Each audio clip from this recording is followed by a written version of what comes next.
Alguna vez.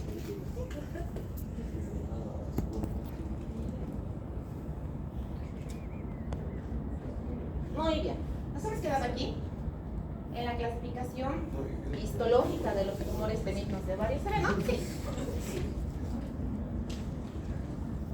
Ok, continuando rapidito para entrar al próximo tema, que es muy bonito. También el rápido es corto. Clasificación histológica de los tumores benignos del ovario. De la clasificación histológica de los tumores benignos del ovario, histológicamente también se va a subdividir, va a tener la clasificación, porque habíamos mencionado que el ovario tiene su característica histológica propia, o mejor dicho, su característica morfológica compleja del ovario hace que esta complejidad nazca, o sea, propensa para que se puedan producir células metastásicas, células neoplásicas y por lo tanto producir cáncer de ovario. Dentro de su clasificación histológica tenemos los tumores epiteliales, tumores del tejido conjuntivo, tumores de las células germinales y tumores del estroma, que van a nacer principalmente de esta estructura del ovario. Los tumores de las células epiteliales, los tumores de las células germinales, tumores de los cordones sexuales, tumores que van a provenir principalmente por metástasis de otros lugares que van a anidar a nivel del tumor, a nivel del ovario, y van a producir tumores benignos, pero principalmente tumores malignos dentro de esta misma clasificación. Acá vamos a mostrar un cuadro en el que vamos a ver la diferencia principalmente de los tumores benignos y malignos, pero solo es para poder comparar. Esto lo vamos a ver con mayor intensidad en la patología del CA propiamente como tal, porque van a estar subdivididas el CA también en esta clasificación histológica que corresponde a tumores del epitelio superficial, de las células germinales, del estroma del ovario y también de las células germinales y cordones sexuales. Muy bien, habíamos visto que existe una gran clasificación de los tumores, mejor dicho, de los tumores benignos del ovario, propiamente como los quistes. Y estos van a ser, no simplemente son quistes simples, son los quistes simples, quistes foliculares, quistes luténicos, quistes megaluténicos, quistes ovarios poliquísticos. Entonces, todas estas patologías que corresponden a los quistes, ¿cómo vamos a realizar el diagnóstico? Principalmente tenemos que hacer, como siempre recalco, una buena historia clínica, una buena anamnesis y un examen físico nos da ya más de un 80% de nuestro diagnóstico presuntivo. Y de este diagnóstico presuntivo con los exámenes complementarios, principalmente la ecografía transvaginal, es la que nos va a poder llegar el diagnóstico de certeza. La ecografía transvaginal asociada a la ecografía abdominal, pero principalmente la transvaginal en pacientes que ya han iniciado vida sexual activa, es el gol estándar para que nosotros podamos hacer el diagnóstico definitivo de los tumores benignos del ovario, propiamente los quistes. Pero si las pacientes son mayores, principalmente más de 35 años de edad, más de 40 años de edad, habíamos mencionado en un inicio que estas pacientes que tienen esta edad, si encontramos quistes en esta edad, vamos a sospechar principalmente que se trata de quistes malignos. Lo primero que tenemos que sospechar en pacientes en la etapa de menopausia que tienen quistes en el ovario, que probablemente se trate de UCA. Entonces, si encontramos a una paciente un quiste que no sabemos si es benigno o maligno, ¿qué es lo que tenemos que realizar en estas pacientes? Sus marcadores tumorales. Entonces, tenemos que realizar, después de realizar una ecografía, estos marcadores tumorales en estas pacientes principalmente. ¿Y qué marcadores tumorales vamos a pedir? El CA125, el precursor de proteína del epidídimo, y estos nos van a ayudar para que nosotros podamos sacar un índice de riesgo. Este índice de riesgo se denomina índice de riesgo de Rowe. ¿Para qué? Para identificar según la edad de la paciente, según las características ecográficas que vamos a identificar, se da unos parámetros para determinar el índice de malignidad, sin ni siquiera realizar una laparotomía o un estudio histológico en estas pacientes para poder determinar si este quiste que está teniendo una paciente de más de 40 años de edad, una paciente menopáusica, probablemente ya se trate de una patología maligna. Entonces, ¿qué complicaciones vamos a ver en estos quistes propiamente? No solo en los quistes simples, no solamente en los quistes únicos o en los quistes foliculares, prácticamente en todos los quistes, la complicación más temida que tenemos es la torsión. Si estos quistes son más de 5 centímetros y están adheridos al ovario, mayor probabilidad de que se pueda torcer junto con el ovario. Pero si son los quistes pediculados, solos, únicos, aislados, puede producirse la torsión del quiste aislado. Otra complicación de todos los quistes es la ruptura. no solo de los quistes luténicos, sino de los quistes de más tamaño, también se puede producir la ruptura. Y en esta ruptura, si tenemos un quiste luténico, nos va a llenar un hemoperitoneo. Si es un quiste folicular o un quiste simple, el líquido que tiene también nos va a producir líquido en la cavidad pélvica. Pero ¿cuál es la importancia de la ruptura o de la torsión? Sabemos que el ovario está bastante irrigado y como está bastante irrigado, tiene bastantes arterias. Al producirse la ruptura, también se puede producir la ruptura de una de estas arterias y por lo tanto producir una hemorragia por la ruptura del vaso que se va a producir en ese momento y llenarnos de hemoperitoneo, incluso las pacientes entrar en un choque hipovolémico. Las infecciones es poco frecuente que se produzcan procesos infecciosos, pero en quienes vamos a ver que se infecta el quiste.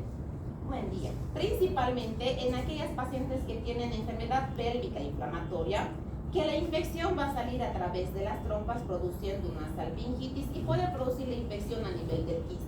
No va a ser el quiste que se va a infectar, sino va a estar producida la infección por un foco adyacente.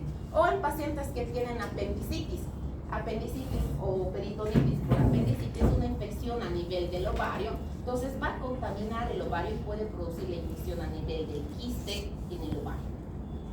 ¿Cuál es nuestra terapéutica? Nuestra terapéutica se va a basar en 3 pilares. Expectante, que prácticamente no tenemos que hacer nada, simplemente controlar a las pacientes.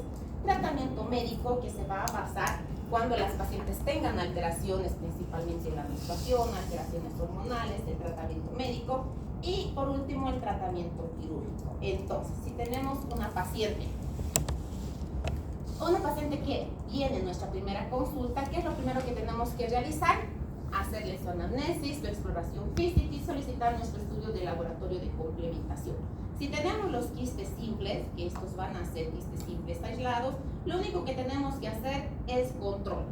No tiene ninguna sintomatología, en 3 a 6 meses tengo que solicitarle una nueva ecografía porque este quiste solito puede desaparecer. No necesita ningún tipo de tratamiento si no tiene ningún tipo de sintomatología la paciente. Entonces desaparecen de forma espontánea. Pero ¿qué pasa si la paciente está en la etapa de la menopausia? Tenemos un quiste, que este puede ser menor. También tenemos que hacer teoría expectante, es decir, visualizar si estos quistes van a desaparecer o no, porque estamos hablando de la época de la menopausia.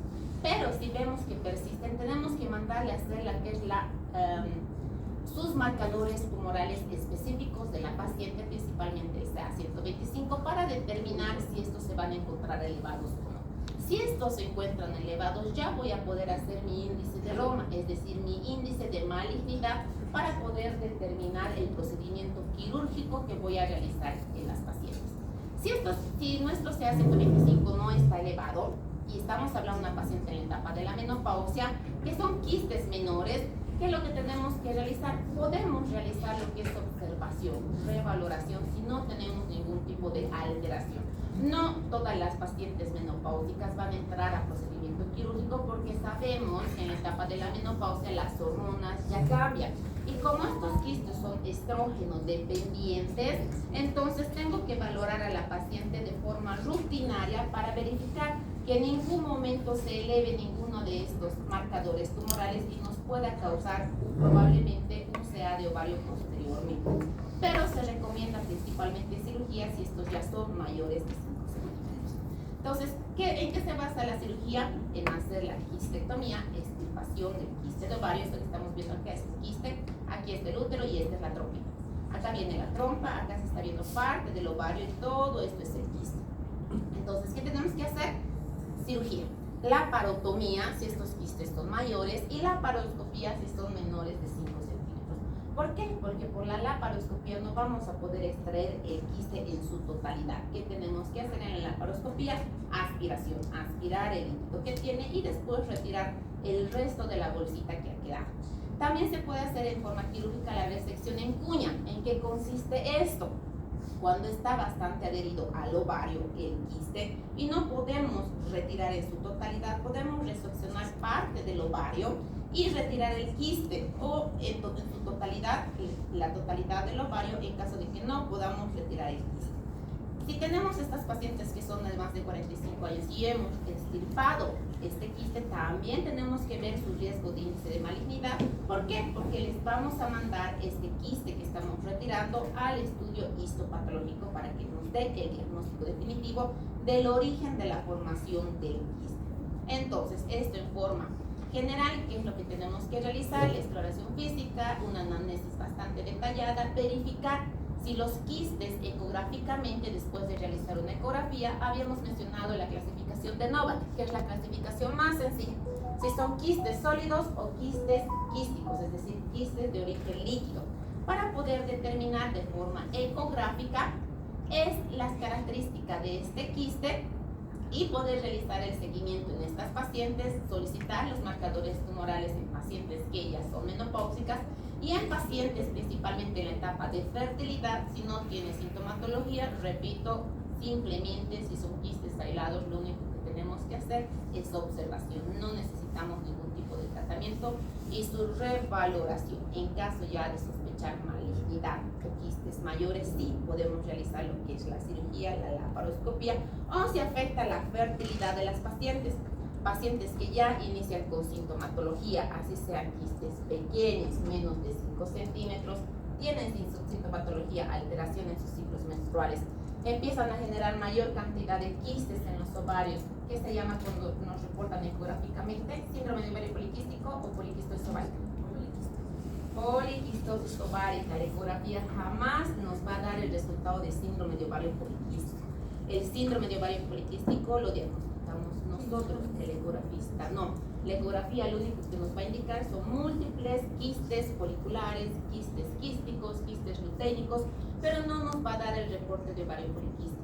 Y en las pacientes que ya están desencadenando síndrome de ovario poliquístico y necesitan hacer una intervención inmediata por gestación, podemos hacer lo que es la cirugía y retirar todos los quistes pequeños que se van a encontrar.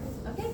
Entonces, eso es todo. Esto era lo único que nos faltaba de la anterior clase, porque ya la próxima vamos a ver prácticamente para su cuarto parcial es cuarto parcial, ¿verdad? Los finales harto. Tenemos patología maligna, piso pélvico, incontinencias, infertilidad.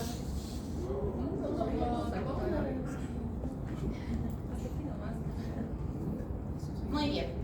Este es su último tema para... Y empezando que estoy proyectando. Este es su último tema de lo que corresponde a su cuarto parcial. Ay, al año los voy a ver en el internado.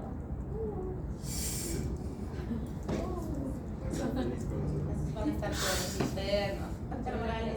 Se me acuerda, ese era mi experiencia. Muy bien. No me encanta el pelo. Ahora sí, vamos a entrar a la última patología benigna. Les había indicado que esta patología lo íbamos a ver al final. ¿Por qué? Porque es una de las patologías más vistas, la más común, la que conocemos de forma general. Se hacen campañas y campañas para poder prevenir precozmente el cáncer uterino. Y una de estas campañas que se realiza no solo a nivel Bolivia es la citología cervical, que acá se conoce como Papa Nicolau. ¿Listo? Entonces, más del 95% del cáncer de cuello uterino es producido por el virus del papiloma humano.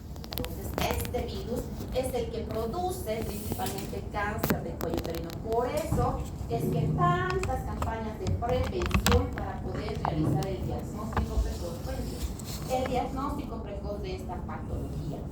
Más del 80% de la población, en algunos sectores más, en algunos sectores menos, se ha podido identificar que la población tiene el virus del papiloma humano, pero no sabe que tiene.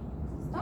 ¿Por qué? Porque cuando uno se contagia del virus del papiloma humano, no tiene ningún tipo de sintomatología, a menos que la cepa del virus del papiloma humano produzca condilomatosis. Si produce esta cepa condilomatosis, se va a poder identificar como los condilomas acuminados, que eso se suele verificar con la formación de verrugas genitales. Pero si es de otra familia, no produce ningún tipo de sintomatología en los pacientes. Y las pacientes o los pacientes pueden vivir años con su virus del papiloma humano. Si el cuerpo tiene un proceso de inmunológico bueno, lo va a eliminar. Si no, pues es propenso a que se produzca cáncer de cuello uterino. Y no solo en las mujeres, y no solo el virus del papiloma humano produce cáncer de cuello uterino, también produce cáncer en el varón, también produce cáncer en otras partes del cuerpo, como el cuello, como la laringe, a nivel de la vagina, a nivel de la vulva, a nivel del pene, también va a producir cáncer en estas regiones. Entonces, un poquito de anatomía. El cervix, o esta parte del orificio cervical externo o orificio cervical interno, propiamente el cervix, es la parte que va a unir todo lo que corresponde al cuerpo uterino como tal por la vagina. Cuando nosotros realizamos la exploración ginecológica como tal, se va a explorar hasta el cervix, propiamente vamos a ver el inicio del cuerpo uterino con la exploración ginecológica. Y este cervix, a nivel del cervix, este que estamos viendo acá, es de donde se toma la muestra del Papá Nicolau. Este cervix contiene células del endocervix, que es prácticamente una prolongación del endometrio, y células del exocervix. Estas células del endo y del exocervix es lo que tenemos que arrastrar en una buena muestra de Papá Nicolau. Pero ¿qué pasa cuando las pacientes tienen procesos infecciosos? Cuando vienen pacientes queriendo diagnosticar su infección con un Papá Nicolau, ¿qué es lo que pasa? Viene a la consulta y dice: doctora, tengo infección, quiero que me realice un Papá Nicolau. Entonces, no podemos tomar una buena muestra de Papá Nicolau cuando las pacientes tienen un proceso infeccioso. ¿Por qué? Porque esta muestra vamos a mandar al patólogo. Y si le mandamos al patólogo una muestra de una paciente que tiene un proceso infeccioso, el patólogo lo único que va a ver es eso, la infección, nada más. Y no va a ver la estructura como tal, o sí puede que la visualice, pero todas estas células van a estar con infección. Por lo tanto, nos va a reportar el proceso infeccioso. La infección va a producir inflamación y eso es lo que nos va a reportar el patólogo. Entonces, ¿cómo está compuesta esta exo y el endocervix? Va a estar compuesto el endocervix principalmente por células ciliadas altas que se van a asemejar a estos cilios, que van a tener los núcleos en la parte basal, y el exocervix va a estar compuesto por varias células planas en la parte superficial y cúbicas en la parte basal. Entonces, esta diferencia del exo y del endocervix es principalmente importante para poder tomar una buena muestra de Papá Nicolau.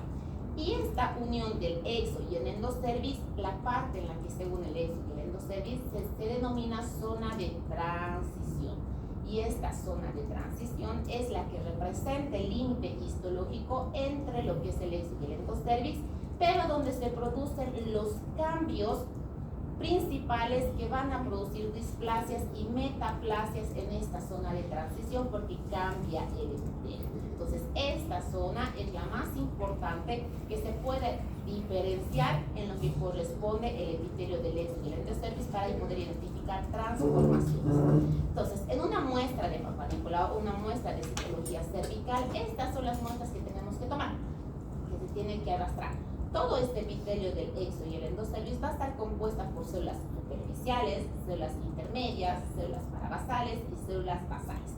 Toda esta estructura, al realizar la muestra, se va a poder identificar en el estudio histopatológico, y la alteración que vayamos a encontrar principalmente a nivel basal es la que nos va a poder identificar los procesos asociados a neoplasia. Entonces tenemos las células, la capa superficial, la capa intermedia, la capa parabasal y principalmente la capa basal.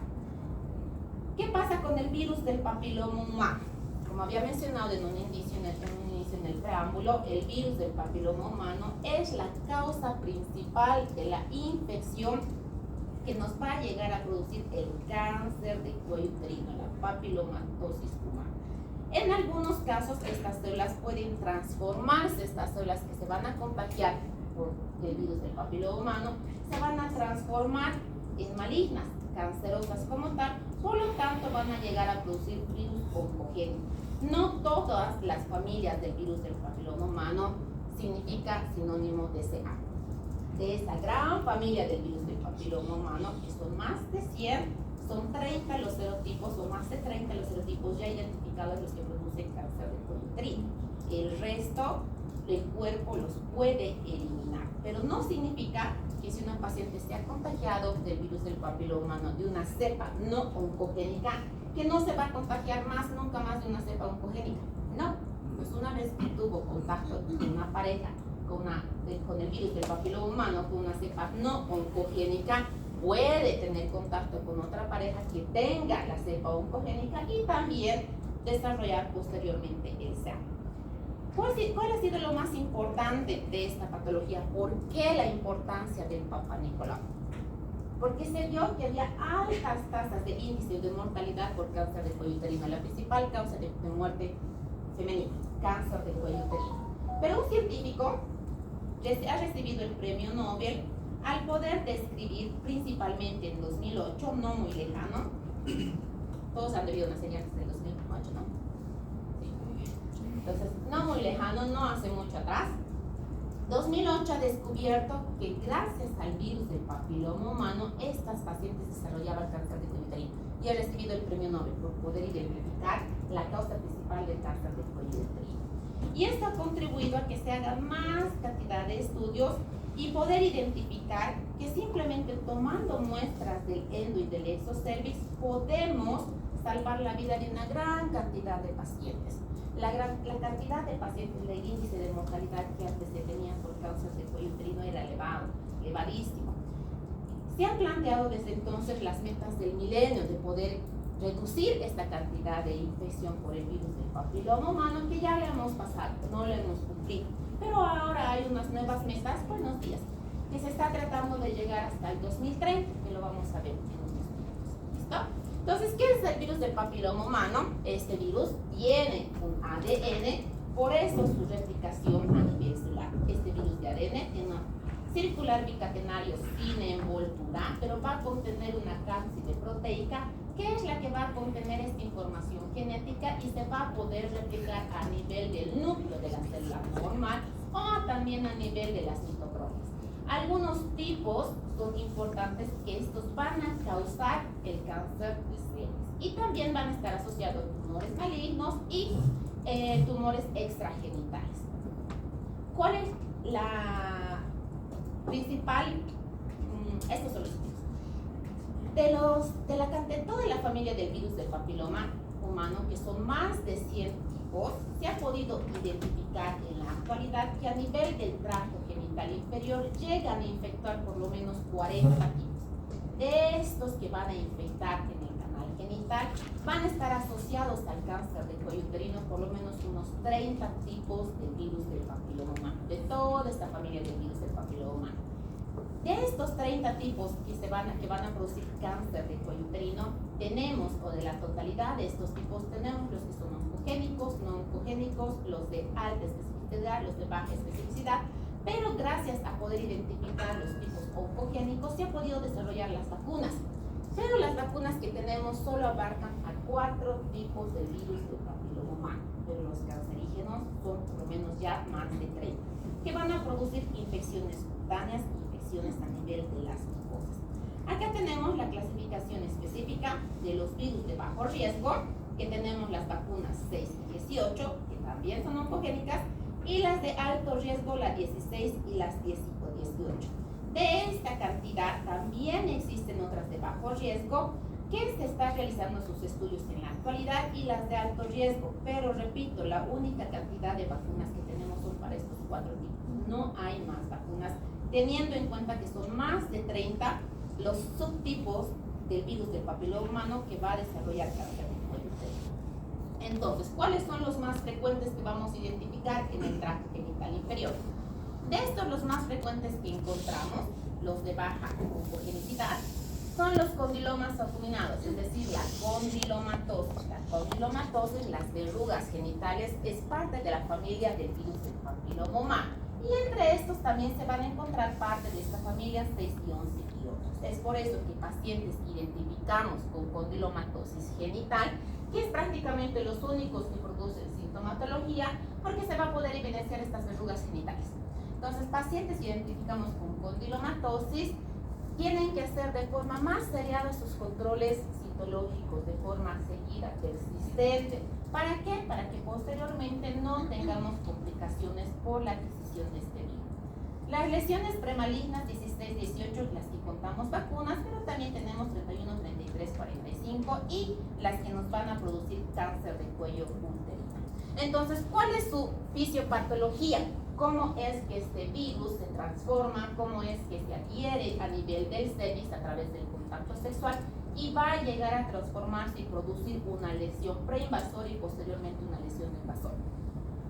Principalmente el virus del papiloma humano de alto riesgo y también los de bajo riesgo, todos van a tener el mismo efecto fisiopatológico. Pero ¿qué pasa con estas de alto riesgo y las de bajo riesgo? Van a tener una replicación a nivel celular porque contienen ADN, el ADN que se puede replicar con las células de nuestro organismo. Al replicarse con las células de nuestro organismo van a producir una transformación maligna. Pero si tenemos las de bajo riesgo, también van a producir esta transformación. ¿Y qué pasa con la respuesta inmune de nuestro cuerpo, con nuestro sistema inmunológico? Nuestro sistema inmunológico, como cualquier otro tipo de infección, cuando uno se adquiere una infección, una gripe, ¿qué pasa con el sistema inmunológico? El sistema inmunológico responde a esa infección y la elimina. Lo mismo pasa con el virus del papiloma humano. Este sistema inmunológico que tenemos responde a este proceso infeccioso que tenemos y puede que tengamos una infección transitoria, si no tenemos principalmente por los virus oncogénicos, los de alto riesgo, y posteriormente se va a producir la curación espontánea, es decir, la eliminación de este virus que no va a llegar a replicar a nivel celular. Por lo tanto, tenemos una curación espontánea, es por eso que no todas las cepas del virus del papiloma humano van a llegar a producir cáncer. Pero ¿qué pasa con el sistema inmunológico si esta infección persiste? Si nuestro sistema inmunológico no ha podido eliminar de forma espontánea esta replicación viral, la infección va a persistir y nos va a llegar a producir una lesión preinvasora. No hay, hasta la actualidad, no hay ningún medicamento, ninguna tabletita, ninguna inyección que sea tratamiento para el virus del papiloma humano. No existe. ¿Listo? Tenemos antirretrovirales, tenemos medicamentos para el herpes, pero no hay medicamento alguno para el virus del papiloma humano. Lo único que tenemos son vacunas. ¿Listo? Entonces, la forma que se tiene que realizar: prevención primaria, prevención secundaria y prevención terciaria. Prevención primaria con la aplicación de vacunas a todos en la etapa de la adolescencia. Prevención secundaria con las tomas de Papá Nicolau y prevención secundaria, terciaria mejor dicho, cuando estas pacientes ya han sido identificadas como cáncer, tratarlas oportunamente y no lleguen a cáncer invasor, sino identificarlas como cáncer invasivo. Entonces nuestro sistema de defensa va a producir una respuesta inmune natural que va a disminuir la replicación viral, por lo tanto va a aumentar nuestra inmunidad celular. ¿Qué pasa con las personas inmunodeprimidas o las personas que tienen alguna patología adyacente, patologías base? Estas pacientes o pacientes que están a estrés sometido intenso, el sistema inmunológico baja, por lo tanto estas infecciones pueden persistir, pueden llegar a producir lesiones mayores y lesiones premalignas. Todo depende de nuestro sistema inmunológico como tal. Repito, no hay tratamiento hasta ahora para el virus del papiloma humano. No tenemos en la actualidad. ¿Cómo podemos prevenir esta transmisión del virus del papiloma humano? Este virus del papiloma humano, que es a través del contacto sexual, lo podemos prevenir o disminuir el proceso de contagio con el uso de un método anticonceptivo, preservativo. El preservativo va a reducir hasta un 70% el riesgo de la infección del virus del papiloma humano. ¿Quién es el vector? Lamentablemente el vector es el varón. En el varón se va a encontrar el virus, pero en el virus en el varón también lo puede eliminar más rápido que la mujer. Pero la mujer, si se adhiere por la anatomía propia de la mujer, tiene mayor riesgo de que ésta se pueda implantar a nivel basal y producir esta replicación. Por lo tanto, el preservativo no nos va a cubrir un 100%. ¿Por qué?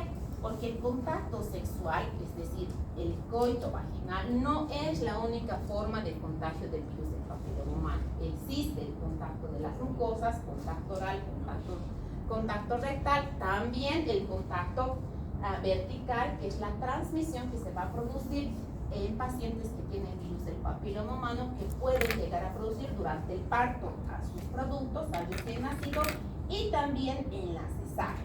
El porcentaje que se transmite a través del parto vaginal y la cesárea no es elevado, se ha visto un porcentaje mínimo, lo que significa que pacientes que tienen virus del papiloma humano que tengan su parto vía cesárea no significa que va a eliminar totalmente la posibilidad de que este producto tenga o vaya a adquirir este virus del papiloma humano. Por lo tanto, el preservativo disminuye, pero no evita totalmente la transmisión por el virus del papiloma humano. Entonces, cuando tenemos infecciones por el virus del papiloma humano, principalmente por los de alta oncogenicidad, 100% que nos va a llegar a producir cáncer de cuello uterino, ¿no? Si estas se han transmitido por relaciones a nivel rectal, 90% que se produzcan cánceres también a nivel rectal. Tenemos también otras vías de infección o otras vías de desarrollo que se produzca cáncer. Esta es cáncer a nivel de la vulva y cáncer a nivel de vagina, que es distinto a cáncer de cuello uterino. Se puede producir cáncer a nivel de la vulva vaginal, cáncer a nivel propio de la vagina, y esto nos debe a llegar a producir por este virus hasta un 40%. Y entre otros cánceres se encuentran el cáncer de la orofaringe, cáncer de la lengua, cáncer de la faringe, de la boca, que también va a llegar a producir, y lo propio un 40% del pene en el vano. Entonces no están exentos otras áreas de sufrir infección por el virus del papiloma humano y desarrollar posteriormente cáncer en otras estructuras. 100% sí en el cuello uterino, porque estas son de alta oncogenicidad, pero existen las otras estructuras, recto, vulva, vagina, pene, orofaringe, laringe, lengua, que también puede producir cáncer por el virus del papiloma humano. Entonces les decía, la vía de infección, principalmente la transmisión sexual por todas estas contactos de piel y mucosas, cuello, vagina, vulva, perineo, mucosa oral, pene, ano. Entonces son las estructuras de estas mucosas las que son mayormente frecuentes de procesos infecciosos por el virus del papiloma humano. La vía no sexual, que es la poco frecuente, vertical, que esta se produce durante el parto en pacientes que tienen condilomatosis acuminadas principalmente, que están en proceso de crecimiento. Sabemos que durante la gestación pacientes que tienen condilomatosis genital, por la misma irrigación estos condilomas van a aumentar de tamaño. Entonces se sugiere la vía de terminación del embarazo, la cesárea. Pero los estudios que han realizado han podido identificar que el porcentaje de contagio vía transvaginal con la cesárea es mínimo, es decir, pacientes se contagian más por vía vaginal, pero también por la cesárea. El contagio nosocomial, se han hecho estudios para poder identificar también si a través de la instrumentación, es decir, espéculos, guantes, cuando se está realizando la electrofulguración de los condilomas, la evaporación de estos van a llegar a producir el contagio por el virus del papiloma humano. No se ha podido identificar si a través de estas vías de forma directa estos pacientes pueden llegar a contagiarse simplemente por el uso de espéculos, guantes o inhalar este humo a través de realizar la quemadura de los condilomas. ¿Por qué? Porque puede que haya existido un contacto previo. Entonces no tenemos con certeza pacientes identificadas que hayan sido contagiadas específicamente por cualquier tipo de esta instrumentación. Por lo tanto, la infección por vía sexual es posible, pero no es frecuente. ¿Por qué? Porque no tenemos un contacto directo con las mucosas, existe una cantidad escasa de las partículas virales y la exposición del virus al medio ambiente es casi nula, ¿no? Entonces no vamos a encontrar adheridas en superficie como otras infecciones, como por ejemplo las infecciones bacterianas, Gardnerella, no se van a encontrar en las superficies, por lo tanto la infección a través del medio ambiente por superficies es nula. En parte de la fisiopatología que habíamos mencionado anteriormente, entonces esta es la forma de infección del virus del papiloma humano. ¿Qué pasa? Este es el virus. ¿Cómo se va a producir la infección? El virus no va a infectar de la capa superficial, no va a infectar la capa superficial, intermedia, profunda, para basal y basal, no. el virus entra directamente hasta la capa basal, y en la capa basal, donde tenemos la mayor cantidad de células cúbicas con mayor cantidad de núcleos, es donde se va a producir la replicación a nivel basal. Una vez producido la replicación a nivel basal, esta va a ir contaminando hasta la parte superficial. Por lo tanto, la infección del virus del papiloma humano no es de la superficie a la capa basal, sino de la capa basal a la capa superficial.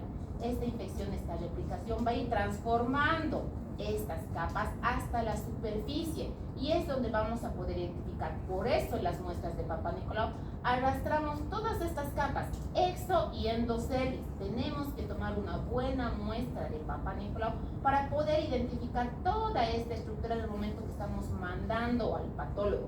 Y si estas estructuras están compuestas por infección o están añadidas por un proceso infeccioso, nuestra muestra no va a ser inadecuada, porque vamos a arrastrar todo, pero no va a ser suficiente para poder identificar si existe algún grado de malignidad o no.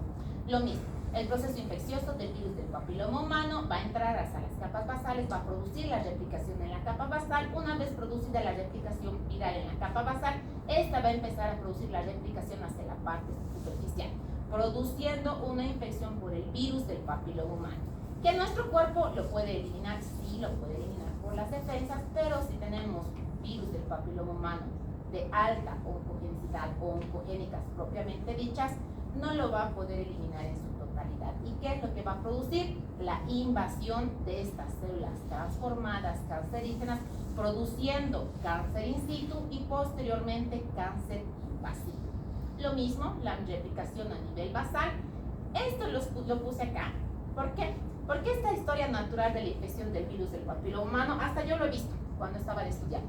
Antes se creía que una vez teniendo el contacto con el virus del papiloma humano, el tiempo de que se pueda producir hasta cáncer in situ de esta historia natural de la infección del virus papiloma humano podían transcurrir de 10 a 15 años. Es decir, una paciente que tenía contacto con una persona con el virus del papiloma humano oncogénico podía desarrollar en 10 a 15 años cáncer in situ. Esa era la historia natural de la infección del virus del papiloma.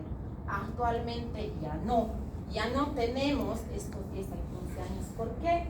Porque se ha visto en jovencitas, 18 años, 16 años con cáncer in situ por el virus del papiloma humano, con metástasis de cáncer en pacientes de 21 años. O sea, este periodo prolongado que se creía anteriormente que existía, por lo menos hasta que se pueda replicar, transformar y producir cáncer in situ de 10 a 15 años, en la actualidad ya no se lo ve. Entonces se ven pacientes bastante jóvenes que en menor tiempo este virus se puede transformar y producir cáncer in situ, principalmente si estamos hablando de cepas oncogénicas. Es por eso que, nuevamente repito, la alta frecuencia de realizar su Papá Nicolau o citología cervical a todas las mujeres, absolutamente todas las mujeres, una vez que han iniciado su vida sexual activa. La Organización Mundial de la Salud indicaba antes, hace años atrás, incluso lo pueden ver en alguna literatura en la actualidad, toman el Papá Nicolau a partir de los 25 años hasta los 65 años, pero no, se toma el Papá Nicolau. En la actualidad los estudios lo han demostrado que todas las pacientes, una vez que han iniciado su vida sexual activa, su primer contacto sexual, al año ya se tienen que realizar el Papá Nicolau, y todos los años realizarse el Papá Nicolau para poder identificar si estamos siendo infectadas o va a existir algún tipo de alteración a nivel de las células basales, que ya lo vamos a poder identificar en la citología cervical. Entonces, las localizaciones en el hombre también existen esta infección del virus del papiloma humano, y donde van a anidar principalmente en el pene, en el surco balanoprepucial, en el escroto, en la región perianal, en el ano y en la mucosa bucal. También son lugares donde se puede encontrar en el varón el virus del papiloma humano. ¿Cuáles son los factores de riesgo para la infección? Es decir, para que se pueda producir el contagio por el virus del papiloma humano. La actividad sexual, principalmente, sabemos que es contacto por vía sexual, por lo tanto la actividad sexual es un factor de riesgo. Parejas que tienen múltiples parejas sexuales o una pareja que tiene contacto con otra pareja que ha tenido múltiples parejas sexuales. Entonces, la actividad sexual es el factor de riesgo principal para el riesgo para la infección del virus del papiloma humano. Inmunodeficiencia, pacientes que tienen VIH, alteraciones en la patologías de base. En estas estamos hablando de pacientes inmunodeprimidas, los pacientes que están sometidos a estrés severo que hace que las defensas bajen, tienen mayor riesgo de aumentar el riesgo de infección del virus del papiloma humano y su progresión a cáncer. También existen factores genéticos que están siendo estudiados y principalmente otro factor de riesgo es del tipo del virus del papiloma humano. Repito, existen más de 100 subtipos del virus del papiloma humano y dependiendo el tipo del virus del papiloma humano es el que nos va a poder identificar para la posibilidad de ACU o no. Entonces, ¿cuáles van a ser los factores que van a favorecer la persistencia? Habíamos indicado que una vez que se adquiere el virus, llega al organismo, pero nuestro organismo por sistema inmunológico lo puede eliminar, ¿verdad? Pero ¿cuáles son esos factores de riesgo que van a hacer que este virus persista en el cuerpo y desarrolle cáncer o pueda desarrollar cáncer de cuello uterino? Repito, principalmente el tipo de virus del papiloma humano va a hacer que este virus pueda persistir mayor tiempo y llegar a producir una cepa oncogénica. El estado inmunitario, las personas inmunodeprimidas, infecciones asociadas, infecciones por herpes simple, por clamidia, por gonorrea, va a ser un factor de riesgo para que este virus persista y si persiste el virus del sistema inmunológico no lo va a eliminar y se puede transformar. La cantidad de hijos, ¿por qué? Pacientes que tienen alta paridad o que han tenido varios partos vaginales, ¿qué pasa? En el parto, por parto por vía vaginal, ¿el bebé por dónde sale? Por el cervix. Este istmo que tenemos en la gestación se convierte en segmento. Al producirse la dilatación por parto vaginal, este cervix, el exo y el endocervix se va a transformar, va a cambiar, va a producir una transformación en la unión de la zona de transformación en la unión del exo y el endocervix con un parto. Otro parto va a producir otra transformación, otro parto, otra transformación. Por lo tanto, pacientes que han tenido alta paridad, que tienen varios hijos, es factor de riesgo para que este virus que ha tenido contacto con esta paciente pueda persistir y gracias a esta transformación que ya ha tenido anteriormente, transformarse este virus, producir su replicación viral y llegar a producir un carcinoma in situ. También en las pacientes con consumo de tabaco es otro factor de riesgo para que este virus persista y se pueda evolucionar a cáncer de cuello uterino. Entonces, esos son los factores de riesgo para la persistencia. Pero, ¿cuáles son los factores de riesgo para que desarrollen cáncer del cuello uterino? Entonces, dentro de los factores de riesgo para que estas pacientes desarrollen cáncer del cuello uterino, principalmente está la edad. La relación sexual a edad temprana es un factor de riesgo. ¿Por qué? Porque por la propia edad, sabemos que ahora ya hay adolescentes que 12 años, 13 años ya aparecen embarazadas, lo que significa que a sus 10 años o 11 años ya han tenido un contacto sexual. Este desarrollo a nivel del cervix, sabemos que está empezando su etapa de desarrollo, está empezando su cambio celular y al producirse este contacto por personas que ya han tenido virus del papiloma humano, es factor de riesgo para que pueda desarrollar de forma temprana cáncer de cuello uterino.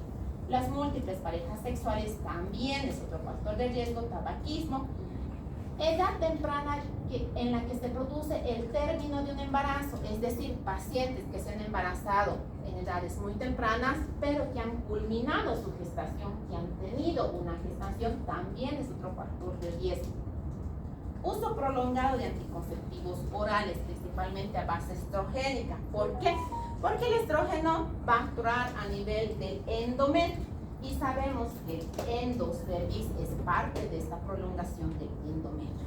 Las infecciones asociadas, que ya habíamos mencionado, vaginosis bacteriana, clamidia, tricomona, herpes, virus de VIH, también son otros factores de riesgo para que desarrollen directamente cáncer de cuello uterino. Entonces, ¿cómo es la detección temprana y la prevención del cáncer del cuello uterino? De 604,000 casos nuevos de cáncer de cuello uterino estimados anualmente en el mundo, las cepas que más producen cáncer, las cepas oncogénicas, 16 y 18, que esas van a representar el 71% de los casos. De estas 30 cepas oncogénicas que tenemos, 16 y 18 son las que producen el 71% de los casos de cáncer.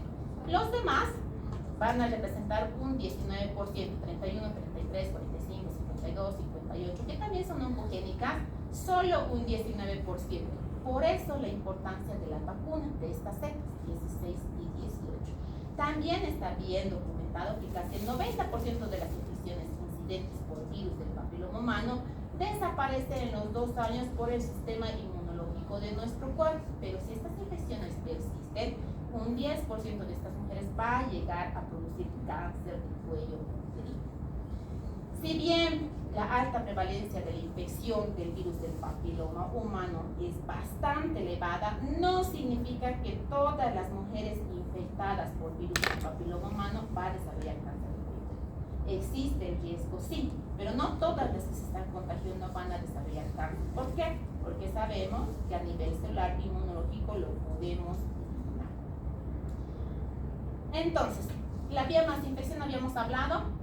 La mujer, decíamos, la anatomía de la mujer es más propensa, mayor vulnerabilidad, mayor transformación que en la del hombre. Por eso existe mayor riesgo de contagio, mayor riesgo de que se produzca cáncer de cuello uterino en la mujer, en mayor porcentaje en relación con el hombre.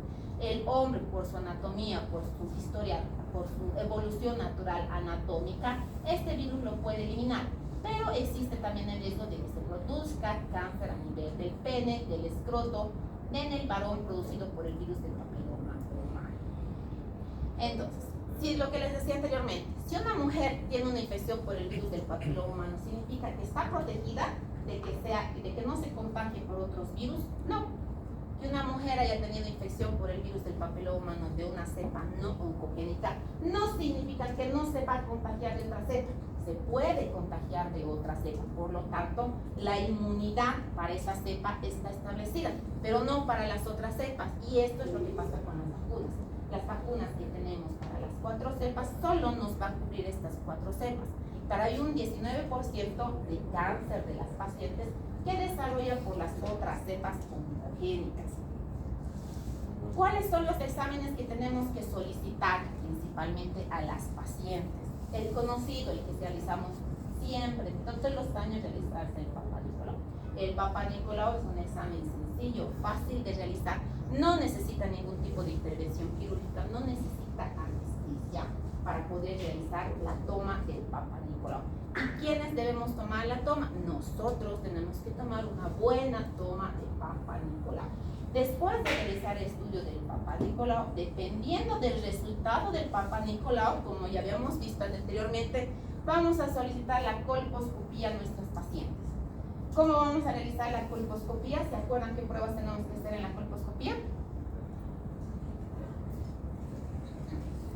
Oye, ya se habían visto el anterior examen. ¿Qué se llama la prueba con ácido acético? IVA. ¿Cómo? IVA. Inspección visual con ácido acético, es la que tenemos el cervix con ácido acético para ver qué se va a volver, aceto blanca, lesiones malas o buenas. Ay, olvidadas. ¿Y qué pasa con la prueba del Lugol? ¿Quién va a tratar el Lugol? ¿Las olas malas o las olas buenas?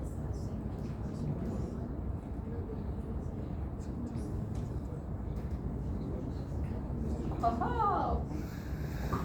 Después de hacer estas pruebas, la del Lugol, la célula que no va a captar ese glucógeno no se va a teñir, por lo tanto se va a quedar blanca la prueba de Lugol. Las células que tienen glucógeno van a captar el Lugol y se van a teñir de este pardo, de este color pardo. Después de realizar esta colposcopía con estas pruebas adyacentes, ¿qué voy a hacer? Voy a poder tomar una biopsia para poder identificar y mandar a estudio histopatológico y poder determinar si la paciente me está desarrollando cáncer o no, o indicios de malignidad de alto riesgo. Pero el Papa Nicolau, la colposcopía, la biopsia, me va a identificar qué familia de virus del papiloma humano es. Yo le tomo un Papa Nicolau, ¿voy a saber qué familia es? le hago una biopsia, una colposcopía, ¿voy a saber qué familia de virus del papiloma humano es? No. Ninguna de estas pruebas nos identifica la familia del virus del papiloma humano. Para eso hay test. Hay lo que se conoce el test del virus del papiloma humano y la tinción doble. Dentro de estos test existen kits de identificación de las cepas del virus del papiloma humano, y eso no se hace de forma rutinaria, o sea, no lo hacemos en campaña. ¿Por qué? Porque el costo es elevado. Hay estudios, hay en nuestro medio, hay el Agiplex y hay la captura híbrida, donde podemos identificar la cepa del virus del papiloma humano que ha podido producir contagio. Se puede identificar. Pero estos son kits. ¿Y cómo realizamos estos kits? Con una muestra similar a la del Papa Nicolau, que ahora la vamos a ver. Entonces, la detección del virus del papiloma humano a través, mejor dicho, esta prevención primaria la vamos a realizar con la prevención secundaria, la vamos a realizar con las tomas del Papa Nicolau para poder identificar si existe transformación o no a nivel del cuello uterino. Por lo tanto, ¿en quiénes se debe realizar? En todas las personas desde el inicio de la vida sexual activa, y la Organización Mundial de la Salud asociada a la Sociedad Americana contra el Cáncer, que es ahorita se me olvidó el nombre, indica que hasta los 65 años podemos realizar estas tomas del Papa Nicolau, lo que no significa que pacientes de más de 65 años que han tenido indicios o se ha hecho una conización en estas pacientes no vayamos a realizar más tomas del Papa Nicolau. Pero esto es lo que nos indica según la Sociedad de Cancerología. ¿Pero qué es la prueba del Papa Nicolau? La prueba del Papa Nicolau es una prueba para poder identificar y diagnosticar, mejor dicho, y para detectar precozmente las alteraciones y no nos desarrolle cáncer de cuello uterino. El Papa Nicolau no es una prueba de diagnóstico. No vamos a hacer diagnóstico con el Papa Nicolau. Son pruebas de detección, simplemente de detección. Vamos a detectar si hay alteraciones a nivel de este cervix, que estas alteraciones puedan ser por virus del papiloma humano, pero no se hace diagnóstico con la prueba del Papa Nicolau. Entonces, si en la pregunta del examen dice realizamos diagnóstico con prueba del Papa Nicolau, cuidado, me coloquen sí. No se hace diagnóstico con la prueba del Papa Nicolau. ¿Qué es lo que tengo que realizar posteriormente? La colposcopía, después de identificar estas zonas con mi tinción, voy a realizar la biopsia. Identificando con la biopsia voy a poder realizar la conización. ¿Qué significa eso? Si una paciente detectado que tiene alteraciones a nivel del este y del endocervix con el Papa Nicolau, voy a realizarle la colposcopía, voy a identificar el área que va a estar lesionada y puedo realizar una conización en estas pacientes que puede que ya estén desarrollando cáncer in situ, lo que significa que al realizarle la conización se terminó el problema. No necesito terminar en estas pacientes de histerectomía, principalmente las que quieren confirmar su fertilidad. Ahí se terminó todo. Pero ¿qué pasa con los pacientes que no van a sus controles de Papa Nicolau? 5 años, 10 años, 11 años, o pacientes que les preguntan ¿cuándo ha sido tu último Papa Nicolau? Desde que ha nacido mi hijo. ¿Qué edad tiene tu hijo? 20. No se hacen nunca sus pruebas de Papa Nicolau, no se realizan por miedo, temor, y ya detectamos no solo cáncer in situ, sino cáncer invasivo. Y el cáncer invasivo tiene su estratificación. Estadio A todavía le puedo operar, sacar todo. Estadio B ya no. Pacientes con estadio B, y hay 5 estadios. Pacientes con estadio B ya no se puede hacer nada. No le puedo ni siquiera retirar el útero. Estas pacientes solo son sometidas a tratamiento paliativo. Seguimos. Entonces, ¿cómo se realiza esta prueba del Papa Nicolau? Es muy fácil y sencilla. Habíamos dicho que el cervix es la unión del útero con la vagina. Tengo que identificar a nivel de la cola especuloscopía el cervix uterino. Siempre se debe identificar. ¿Qué pasa? Mandamos al interno que haga la toma del Papa Nicolau y es una paciente gordita, está metiendo el espéculo y solo ve que la grasita del canal vaginal. ¿Le estás tomando buen Papa Nicolau? Sí, le está sacando del fondo, no sé dónde está tomando su muestra del Papa Nicolau. se debe identificar. Así las pacientes tengan molestias, la especuloscopía, la toma del Papa Nicolau no causa dolor, ¿listo? No tiene que causar dolor, ardor, irritación, molestia, absolutamente nada. ¿Qué le puede causar a la paciente? Incomodidad. La paciente se puede sentir incómoda por el uso del espéculo, por la toma de muestra, pero incomodidad no es lo mismo que dolor. Paciente que siente dolor, molestia, ardor, irritación, significa que esta zona está inflamada. Y si hay inflamación, es por un proceso infeccioso. ¿Listo? Entonces, es lo que se debe explicar a las pacientes. Porque estás empezando a poner el espéculo y la paciente y empieza a gritar. Y no sabemos si realmente es por dolor, propiamente dicho, o es por incomodidad de las pacientes. Entonces, una vez identificado el cervix uterino, tengo que identificar el orificio cervical externo y visualizar la parte interna para tomar la muestra. ¿Con qué voy a tomar? Un cepillo endocervical, tomando una muestra de 365 grados, o con una espátula de aire, que estas son como la orejita de Mickey Mouse. La orejita más larga es la que entra al orificio cervical. También se rota 365 grados y esta se extiende en la plaquita. Una vez extendida en la plaquita, aquí está el cervix. Una vez extendida en la plaquita, ya entra directamente una solución actualmente, y algunos que siguen utilizando el fijador, ¿no? Entonces todavía siguen utilizando el fijador, pero actualmente ya no. Hay unos tubitos donde tiene un líquido que tiene fijador, donde se lo introduce en nuestras plaquitas que hemos tomado la muestra del Papa Nicolau y se manda al patólogo.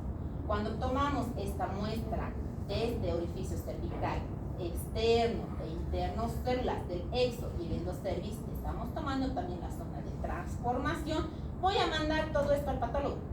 ¿Listo? Toda esta muestra es lo que voy a mandar, todas estas capas superficial, las capas parabasal, basal, todas estas capas intermedias, superficial, intermedia, parabasal y basal, son las capas que voy a enviar al patólogo para el estudio citológico. El Papa Nicolau que estoy tomando, tengo que arrastrar todas estas células y el patólogo es el que me va a identificar. Muestra mal tomada. ¿Por qué? Porque puede que solo yo le haya tomado del fondo de saco y solo veamos esta parte, ¿no? Entonces esa es una muestra mal tomada y no nos va a identificar porque no ha visualizado la totalidad. Lo que tiene que hacer el patólogo es visualizar todo para poder leer cada una e identificar esta capa basal si existe transformación primeramente en esta capa basal. ¿Qué pasa cuando hay un proceso infeccioso? Y le tomamos a la paciente su Papa Nicolau con proceso infeccioso. ¿Qué vamos a identificar? El patólogo que va a ver todas estas células con proceso infeccioso. Puede que nos vea la totalidad y nos diga, sí, muestra satisfactoria, sí, hay una muestra satisfactoria, pero todas estas capas van a estar llenas de infección, cubiertas por infección. Puede ser cándida, puede ser gardnerella, vaginosis bacteriana, hasta tricomonas. Y va a ver el patólogo y nos va a leer el patólogo lo que identifique en nuestra muestra citológica. ¿Qué va a identificar? Proceso inflamatorio. ¿Y el patólogo nos va a dar el resultado con un diagnóstico? No, el diagnóstico lo sacamos nosotros. El patólogo, ¿qué nos va a decir? PAP 1, PAP 2, PAP 3, PAP 4, PAP 5. Eso nos va a identificar. O SIL de bajo grado o de alto grado. Y nosotros tenemos que interpretar este resultado. Entonces, ¿qué nos va a identificar? PAP 2, y dentro de sus muestras nos va a decir si hay una inflamación leve, severa o crónica. Eso nos va a identificar. Entonces, si hay un proceso infeccioso que va a producir inflamación, y el patólogo solo va a ver la inflamación, no va a ver la transformación de estas células. Por eso no sirve tomar una prueba de Papa Nicolau en pacientes que tienen procesos infecciosos. No nos va a ayudar a identificar si esta paciente tiene algún grado de transformación, principalmente en la zona basal. Entonces, ¿en qué momentos debemos tomar esta prueba de Papa Nicolau? ¿Qué es lo que tenemos que indicar a la paciente? Que esta paciente no acuda principalmente durante su periodo menstrual. No tiene que tener ningún sangrado vaginal, por vía vaginal. Tomamos muestras con sangrado vaginal, esa muestra no va a estar bien identificada. ¿Por qué? Porque estas células van a estar cubiertas de sangre. ¿Cuál es el mejor momento para que podamos indicar a esta paciente que acuda a su Papa Nicolau? Cuando haya terminado su último día de la menstruación y pasen 5 días. Por lo tanto, ¿qué tengo que decirle a la paciente? Tu última gotita de menstruación y cuenta 5 días y al 5.º día vienes para que te tomen tu muestra de Papa Nicolau. Nicolau. Las pacientes no tienen que haber utilizado tampones, espumas, estermicidas, cremas vaginales, tratamientos vaginales por vía vaginal. Lo propio, ¿por qué? Porque hacen su tratamiento y al día siguiente vienen para su toma de Papa Nicolau. No, esa vagina, esas células van a estar impregnadas con el medicamento, por lo tanto tampoco sirve una muestra buena, adecuada del Papa Nicolau si están con medicamentos. Si están con humectantes, lubricantes vaginales, tenemos que esperar 2 a 3 días para la toma del Papa Nicolau. Duchas vaginales tampoco se tienen que realizar las pacientes para la toma del Papa Nicolau, y principalmente abstinencia sexual 48 horas antes de la toma de muestra. Entonces son las recomendaciones que tenemos que hacer a las pacientes para esta toma del Papa Nicolau. Aquí está, este es el espéculo, esta es la espátula de aire y este es el cepillo endocervical. Esto que están viendo aquí es la vagina, este es el exocervix, el endocervix, y el cepillo cervical entra en el orificio cervical. ¿Qué hacen algunas veces? La puntita, toman, están arrastrando y aquí arribita, no. Todo el cepillo endocervical se tiene que introducir para tomar la muestra del Papa Nicolau. Esta es la introducción del cepillo endocervical. Entonces, ¿cómo nos va a reportar el patólogo este Papa Nicolau? El reporte que nos va a realizar actualmente, el que se utiliza es el sistema de Bethesda, pero ha existido una gran clasificación de los reportes del Papa Nicolau que nos identifica el sistema de Bethesda. Principalmente, si vamos a encontrar atipia celular. ¿Se acuerdan que era la atipia? Esta proyección del núcleo citoplasma mayor. Entonces, esa atipia es lo que nos va a poder identificar en el patólogo. Pero, ¿qué pasa el patólogo cuando no ha podido identificar si estas células son normales, son alteradas o son cancerígenas? Nos va a dar un reporte de ASCUS. ¿Qué significa esto? Células de significado incierto, que no se está pudiendo identificar si se trata de células malas, si se trata de células buenas, si se trata de una infección escamosa SIL de bajo grado o una lesión escamosa SIL de alto grado. ¿Listo? Entonces también nos va a poder identificar si son de bajo o de alto grado, pero ASCUS significa eso, de significado incierto, y por lo tanto yo tengo que revalorar a esta paciente si está con un proceso infeccioso, tratar la infección, solicitarle nuevamente o solicitarle una colposcopía para ver con la biopsia de qué tipo de células se está tratando. Entonces, nuevamente tomamos la muestra del exo y del endocervix. Si hay transformación, se va a poder tomar esta muestra, pero el reporte del Papa Nicolau nos va a reportar esto: grado 0, 1, 2, 3, 4 y 5. Grado 0, que significa pacientes negativos, pacientes normales, y en pacientes que no está tomada la muestra buena nos va a identificar como tal muestra insatisfactoria. Grado 1 significa negativo, la paciente está normal, tiene células con núcleos pequeños. ¿Qué significa grado 2? Que es lo común en el reporte del estudio histopatológico. Grado 2 significa proceso inflamatorio, y hay una inflamación. Esta inflamación se debe a un proceso infeccioso, por lo tanto no vamos a poder identificar con exactitud si existe cáncer o no por el proceso inflamatorio. Tenemos que tratar a la paciente para revalorar posteriormente. Grado 3 es lo que conocemos como como células de significado incierto, donde podamos sospechar que probablemente se esté tratando de cáncer, que probablemente estemos encontrando alguna metaplasia o displasia, pero necesitamos tomar pruebas adyacentes. Grado 4 y grado 5 ya significan cáncer. Cuando el reporte del Papa Nicolau nos reporta grado 4, que ya son células cancerosas, células neoplásicas, y grado 5 definitivamente ya es cáncer. ¿Listo? Entonces, el sistema de clasificación se ha basado actualmente en el sistema de Bethesda, que desde el 2001 no hay grandes modificaciones. Se sigue persistiendo la clasificación de Bethesda normal, pues prácticamente grado 1, grado 2 inflamatorio, grado 3 células de significado incierto. Grado 3 también van a entrar dentro de estas de significado incierto, que son las células escamosas con replicación de bajo grado y la de alto grado, y las de 4 o 5 cáncer in situ y cáncer invasor. Richard ha hecho una clasificación hace años, en el 93, que hasta la actualidad ya se ha modificado. Era la que se conocía como NIC1, NIC2, NIC3. Y la Organización Mundial de la Salud, que ha denominado como displasia leve, moderada y grave, y el carcinoma in situ. Actualmente, repito, la de Bethesda es la que se utiliza y la que vamos a ver en todos los estudios de Papa Nicolau. Después de realizar nuestro Papa Nicolau, identificar las células que vamos a encontrar malas o las células que se van a estar transformando, ¿qué es lo que debo realizar? Lo que les decía, la colposcopía. No voy a realizar una paciente colposcopía directamente sin tener su prueba de Papa Nicolau. Tengo que tener su prueba de Papa Nicolau para que yo le pueda solicitar su colposcopía. Y tampoco me vayan a hacer en combo, ¿no? Porque ya se ha escuchado, ya hemos escuchado varios de nosotros que directamente llegan a su consulta. Sí, en combo. Papa Nicolau, colposcopía, biopsia. Sin siquiera haber realizado el Papa Nicolau. No hay estudio en combo, es como les hacen, no, en combo te voy a sacar tu vesícula y tu apéndice. No, ¿ya? Entonces, no podemos mandarle a hacer estudios innecesarios a nuestros pacientes. Si tiene su Papa Nicolau y su Papa Nicolau es Papa Nicolau 1, no tiene sentido que yo le mande a hacer su colposcopía y su biopsia. ¿Por qué? Porque no voy a identificar qué virus es. Si es que tengo alguna duda que ya se haya contagiado con el virus del papiloma humano. ¿Por qué? Porque esta prueba no nos va a identificar la cepa del virus del papiloma humano. Entonces no manden a sus pacientes combos. ¿Ya? Papa Nicolau, colposcopía, biopsia en 1, directamente.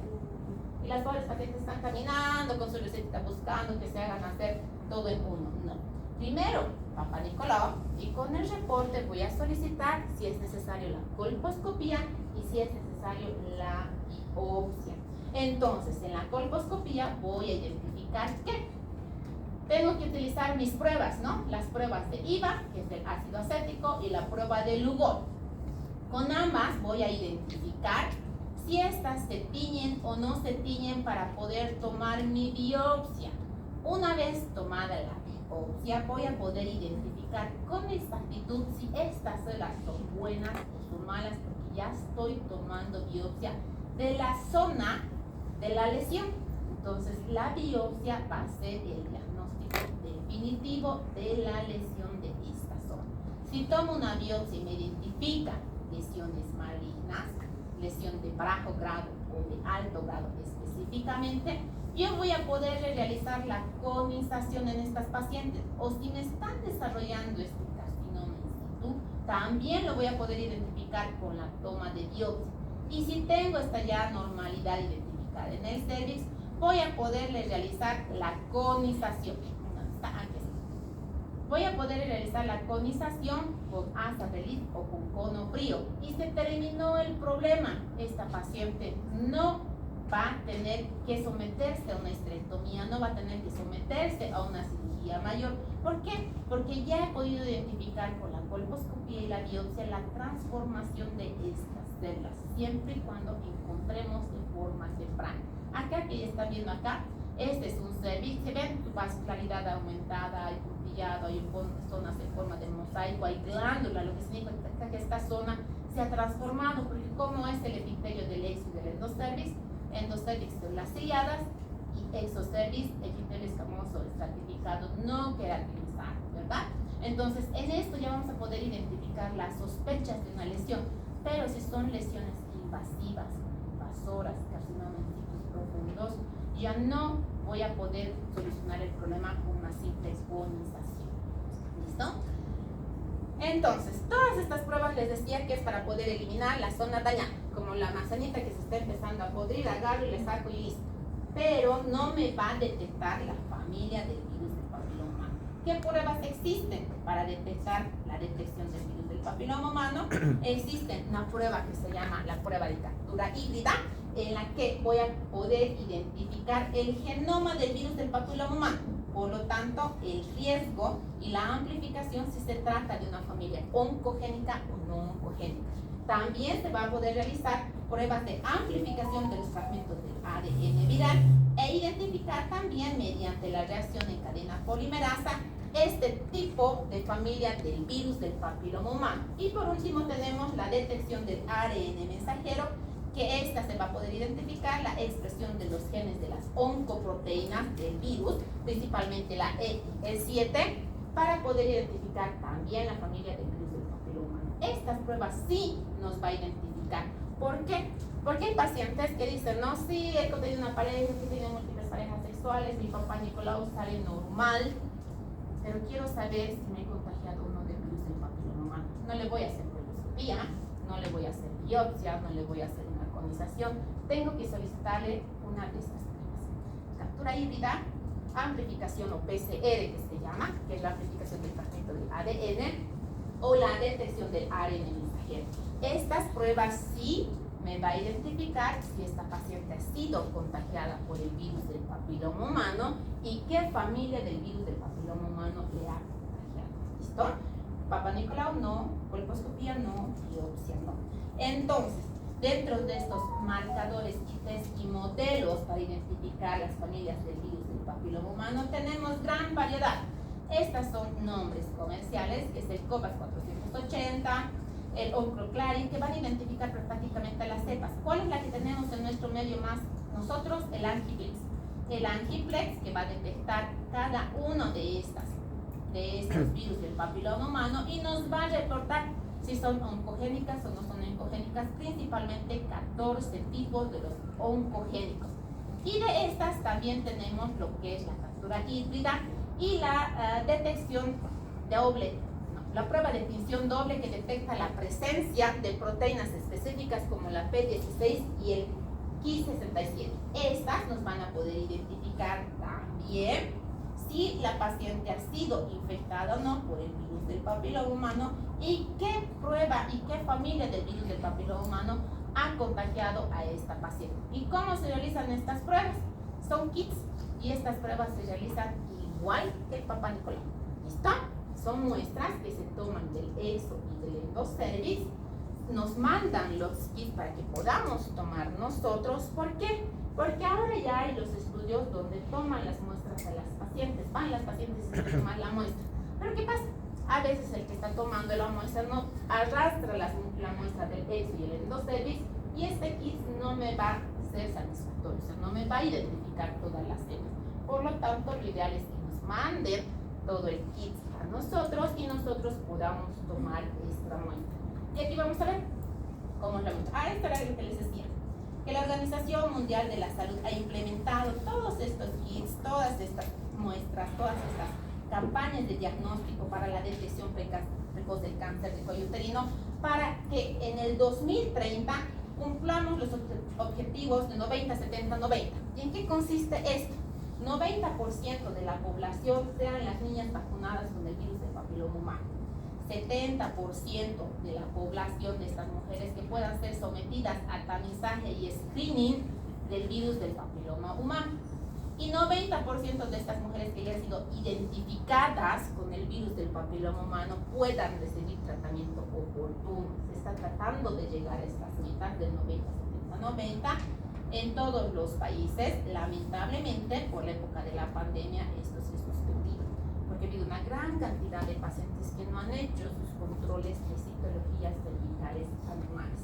Entonces, todos nuestros diagnósticos, sintomatología, exploración física, citología, que ya lo hemos visto, principalmente la detección del virus del papiloma humano, los de bajo riesgo y alto riesgo. Con los kits vamos a poder identificar estos grupos que ya hemos mencionado tantas veces, que será para hacer nuestro diagnóstico de detección. Los más importantes, no, cuidado, no se me aprendan 31, 32, 33, no, los más importantes.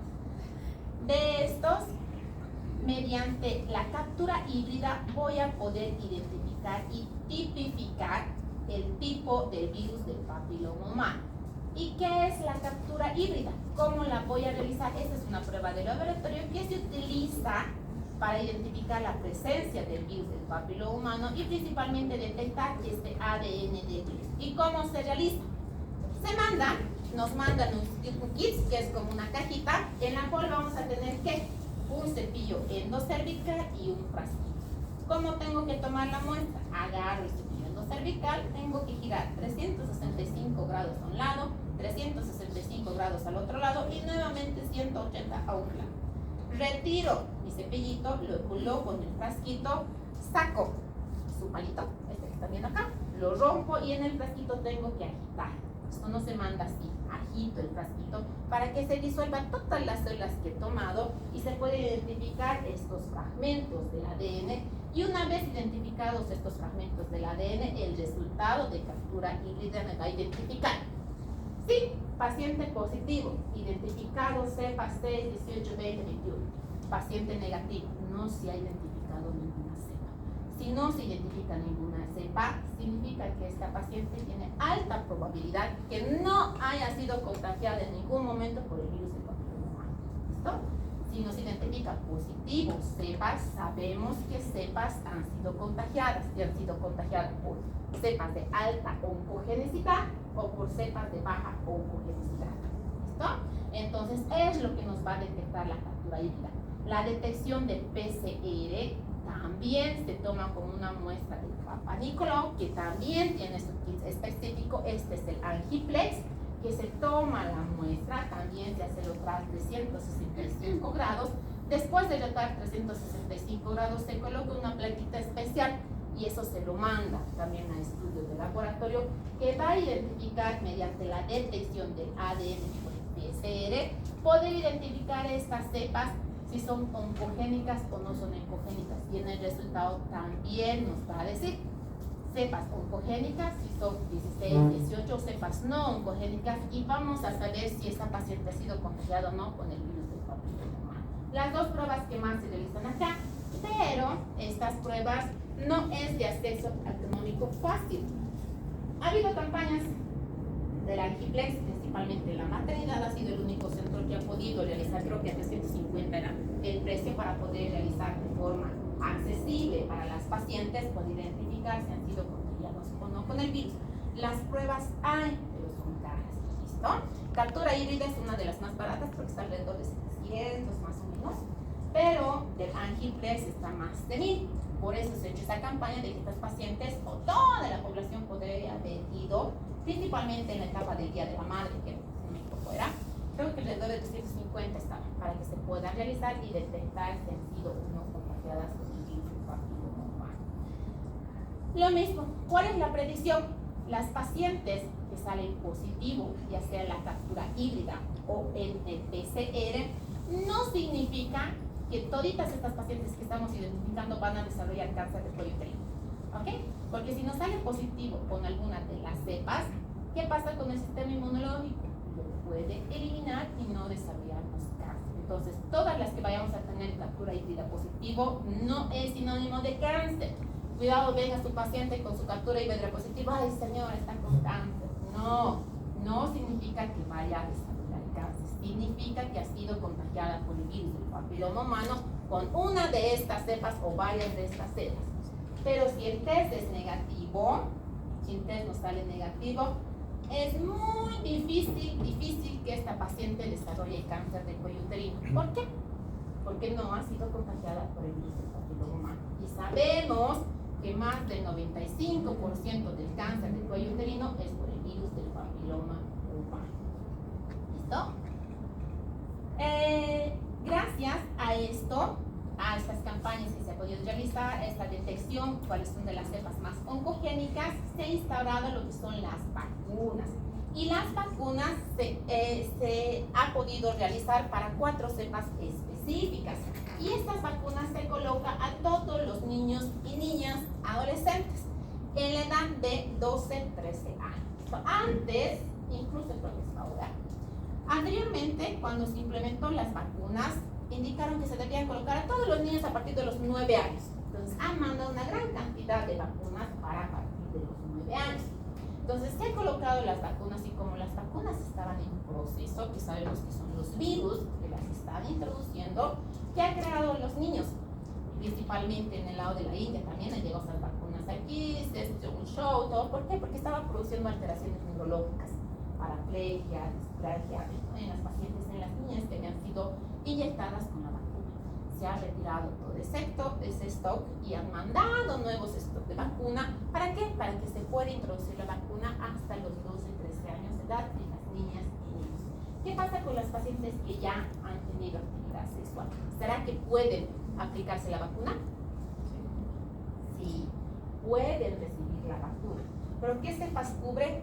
solo estas 4 cepas, lo que significa que la paciente puede contagiarse de otra cepa, igual puede desarrollar el cáncer de cuello uterino. No significa que ha recibido la vacuna y no se va a contagiar de ninguna cepa más, no, puede tener el contacto y la posibilidad, el riesgo obviamente va a disminuir, pero no significa que nunca va a desarrollar cáncer por otra cepa. Entonces las vacunas son bivalente y tetravalente. Esta es bivalente, es la conocida como Cervarix, que abarca la 16 y la 18, y la tetravalente es la Gardasil, que abarca las 6, 11, 16 y 18. ¿Listo? Entonces estas vacunas se las va a aplicar.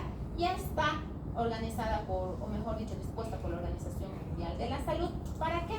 Para que podamos hacer la prevención primaria. Prevención primaria con la aplicación de vacunas, prevención secundaria con las citologías muestras de Papa Nicolau y prevención terciaria ¿en qué? Pacientes ya con cáncer. Pacientes que han sido diagnosticadas podamos tratar oportunamente.Esa es la prevención terciaria. ¿Listo? La prevención terciaria, paciente que ya hemos diagnosticado. ¿Por qué? Porque la prevención secundaria estamos evitando de que se contagien. Estamos evitando, mediante la citología, que estas pacientes puedan ser diagnosticadas con alteraciones a nivel del cervix, con patologías benignas del cervix, de bajo grado, alto grado, e incluso cáncer, pero pacientes que ya han sido diagnosticadas, podamos hacer el tratamiento oportuno. Esa es la prevención terciaria. ¿Listo? Entonces, las vacunas que tenemos, pues, ¿cómo podemos prevenir entonces el cáncer del cuello uterino? La mejor opción frente al cáncer del cuello uterino, prevenir cáncer como tal, hacer los controles periódicos. Por eso la importancia, tantas campañas todos los años de hacer el Papa Nicolau. Es gratis, es gratuito. ¿Listo? Se hacen todos los servicios de forma gratuita para que la población, toda la población pueda acceder al Papa Nicolau. Papa Nicolau, si ya estamos identificando algo malo, pero todavía no sabemos qué es malo, realizamos la colposcopía, entra dentro de la prevención secundaria. Prevención primaria, vacuna. Con esto puedo evitar, con estos controles, que estas pacientes en un futuro me lleguen a desarrollar cáncer de cuello uterino. Ya están implementadas las vacunas dentro del PAI, ya se tienen dentro del PAI para que se puedan hacer vacunadas todas las niñas y adolescentes. Y esto es lo que les decía, la prevención primaria, prevención secundaria y prevención terciaria. ¿Listo? Primaria, nuevamente, aplicación de vacunas. Secundaria, identificación con Papa Nicolau, asociado a colposcopía, si es necesario. Y la prevención terciaria, todas estas pacientes que ya he identificado, poder hacer el tratamiento oportuno y no me desarrolle cáncer invasivo como tal. Desarrollan pacientes cáncer invasivo, no hay nada que podamos hacer, absolutamente nada con estas pacientes. ¿Listo? Cáncer invasivo, cáncer in situ, podemos retirar útero. Cáncer de estadio A, hay la posibilidad de retirar útero y todos los anexos y además tomar muestras de toda la cavidad pélvica. Estadio B, no, ya no sirve, no te sirve ni retirar el útero, no te sirve hacer nada. Lo único que tienes que hacer es tratamiento paliativo, porque estas pacientes de estadio B van a llegar a estadio C, D y eso es todo. ¿Listo? Muy bien. Hemos terminado. ¿Alguna duda, pregunta que tengan? Hasta aquí este examen. Sí, son 5 temas súper facilitos. 5 profesores. Ahora ya lo voy a subir el tema y los de ovario, porque los otros temas ya están en su plataforma. O sea, para los que no han visto, está en la 4. La fecha creo que es. Archivo 4. ¿Listo?